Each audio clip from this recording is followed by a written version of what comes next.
This is my life coach, Yeah. Stacey Cummings.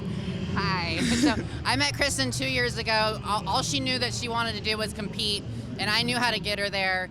And this is her second year to compete, and she took overall today, first in open, first in both her master's classes, and just clean house. And I'm crying because I just couldn't be any more proud of her. So it was awesome. A lot of struggles with the prep, things they had to get Yeah, I mean, any prep has struggles. You know, she got sick a couple times, and she still kept pushing. We posed every week. We trained 3 times a week, and she dieted her ass off, and it shows. Like, it shows the hard work that she put in this prep, and it paid off. And now we're gonna go to Masters Nationals and try to get our pro card. Not only hard work, but apparently one of maybe the tallest competitor today. I'll take it. Yeah.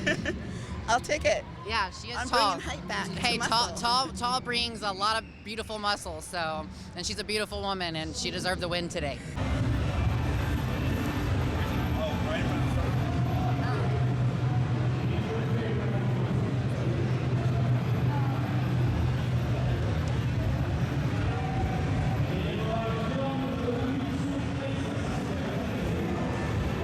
These guys about what their favorite parts of competing, you know, winning, the camaraderie, and how your body changes. Mine is the stage time. I love being on stage. I love performing. I love getting ready, doing my hair and makeup and getting ready for that as well. It's super glamorous and it makes you feel beautiful. And then to go up there and perform and to do really well at something just makes you feel really successful and accomplished as a competitor. I would say my least favorite part would be definitely not being able to, I would have to agree, not being able to eat yummy foods because I have a sweet tooth. I love gummy bears and cookies and cupcakes just like everybody else. But it's something I tell everybody that have a hard time with dieting is that dieting is temporary and everything you do in life is temporary. So that little brief suffering you have to go through for a show is not going to last forever. And then when the show's done, you can ease back into eating all those amazing foods. So even though it's my least favorite, I always have to remind myself that it's a temporary thing that we put our own selves through. And like Brian was saying, it's all our personal choice to do that.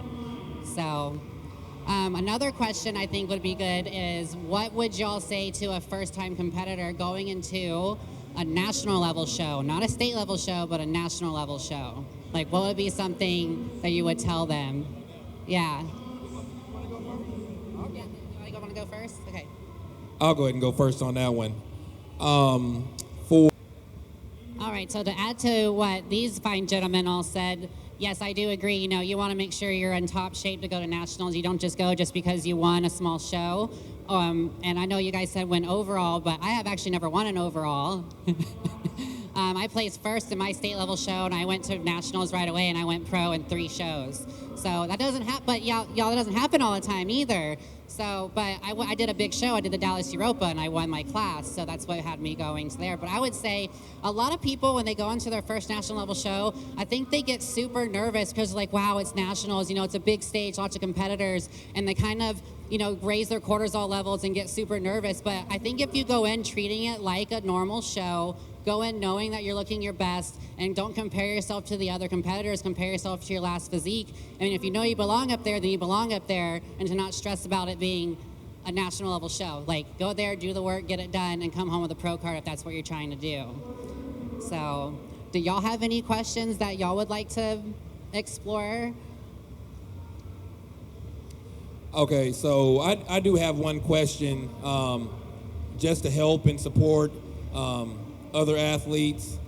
And my big question is, what do you look for when you're picking a coach? You know, is it best for me to, you know, do my first show and prep myself? Absolutely, I totally agree with that. Now, when it comes to looking for a coach and how you pick your coach, there's a lot of variables that are involved. You know, just because there's an IFBB Pro next to somebody's name does not mean that they're a reputable and really good coach. I would say do your research. Reach out to other athletes who are working with coaches that you want to work with and get feedback, and just to make sure it's a coach that's right fit for you. And that's where I would start with trying to find a coach. You know, interview a few of them. Don't just go with the first coach that you meet. You know, you might find one that will complement you a lot better. You know, some might like a female coach, and there's not a lot of female coaches out there. So if you go on the Texas Bodybuilding website, you can see a whole list of all the coaches here in the area, both male and female, that can help you to prepare for your future shows? I'm going to say that everybody that competes could use a coach. Whether you feel like you're arrogant enough to know everything or not. I was one of those guys because I've always been into fitness, got my first... Piggyback a question off your question. Everybody's looking for a great coach, great trainer. Has to be a good coach and a good trainer. What about being a good client? So what does it take to be a good client to your coach? It's a dual relationship, right? So what do you guys think a good client should be for a coach and have that relationship? What I would like to add to what Brian said, he kind of mentioned communication. And one thing I dealt with is, clients don't communicate very well. And how is a coach supposed to know what to do if the client doesn't communicate the problem? Like if they can't go to the bathroom or they're having digestive issues, if you don't communicate that to your coach, I don't know if I need to change something in your diet that makes you bloat less or it doesn't make you bloat at all. So just having open communication and working on building that relationship. I can get it can be awkward when you start with a new coach, to not want to be too high maintenance or not want to talk to them too much, but that's what they're there for and that's what you pay for. Don't be afraid to ask questions. Don't be afraid to text them and get their feedback more than once a week when you check in. And another thing to add to that is, when you check in, when you're supposed to check in, us as coaches, we're busy. We have families, we have other lives, like outside competing and coaching athletes. We're not going to sit down and chase you for a check-in photo every week. So that's another thing about being a good client, is checking in when you're supposed to check in and sending your pictures and with the proper lighting, not some selfie in the bathroom. I've been there. I've dealt with a lot of clients like that. I'm sure y'all have as well. But, excuse me.